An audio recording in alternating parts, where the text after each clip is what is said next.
মাঝে মাঝে রেস্টুরেন্টে গিয়ে না খেলে লাইফটা খুব মোনোটোনাস লাগে। বাইরের খাবার বাড়িতে এনে খাওয়াই যায়, কিন্তু রেস্টুরেন্টের সেই ভাইবসটা বাড়িতে পাওয়া যায় না। তাই জন্য মাঝে মাঝে রেস্টুরেন্টে গিয়ে খাওয়া আর নিজেকে প্লাস ফ্যামিলিকে একটু ট্রিট দেওয়া, রাদার ফ্যামিলি আমায় ট্রিট দেয়। আমি তো ফ্যামিলিকে কোনো দিনই ট্রিট দিতে পারি না, তো ফ্যামিলি আমায় দেয়। তো যাই হোক, খুব ভালো লাগে। পরের দিন ছিল নীল ষষ্ঠী, তাই জন্য খুব সুন্দর পুজো করেছিলাম। আমার মতন করে আমি পুজো করেছিলাম, তোমাদের দেখিয়ে দিলাম।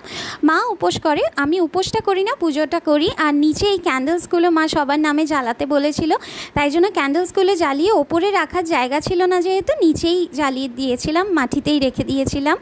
তো সেইটাই তোমাদের একটু দেখাচ্ছিলাম। তারপরে সন্ধেবেলা আমার ফেভারিট এই মেকআপ কিটটা অনেক দিন পর একটু ভালো করে পরিষ্কার করছিলাম। এটা আমার মা আমায় অনেক দিন আগে বেশ কিনে দিয়েছিল। আমার মেকআপ কিট খুব ভালো লাগে, অনেকগুলো আইশ্যাডোজ আছে, ব্লাশ অন আছে, কম্প্যাক্ট আছে।